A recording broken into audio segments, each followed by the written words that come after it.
আসসালামু আলাইকুম, আশা করি সবাই ভালো আছেন। আমি সাইফুদ্দিন পূর্ব, আমার সাথে আছে ভাইয়ের নাম কি? মোহাম্মদ রফিকুল ইসলাম। রফিকুল ইসলাম ভাই। তিনি একজন প্রতিবন্ধী, এই যে দেখেন তার হাত। তা ওনার হাইটটাও অনেক কম, তো তিনি বাসের হেল্পারি করছেন, তিনি কাজ করে খাচ্ছেন। আমাদের সমাজে অনেক ভিক্ষুক বেড়ে গেছে, যারা কর্মে সক্ষম থেকেও আল্লাহ তাদেরকে শারীরিক সক্ষমতা দেওয়ার পরেও তারা ভিক্ষা করে খায়। তো এই ভাইটি দেখেন, তার এই যে দুইটি হাত ছোট, তার হাতে প্রবলেম, ওনার শরীরের গঠনটাও অনেক ছোট, তারপরে উনি কাজ করে খান। আমি ওনার জন্য দোয়া করি, আল্লাহ ওনার নেক দান করুক।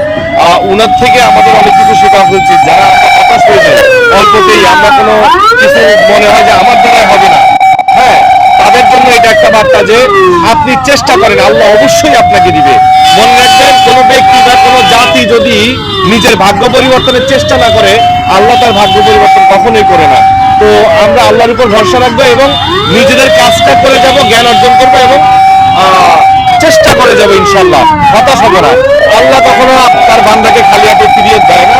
তো যাই হোক, সবাই ভালো থাকবেন। আসসালামু আলাইকুম ভাই, ভালো থাকবেন।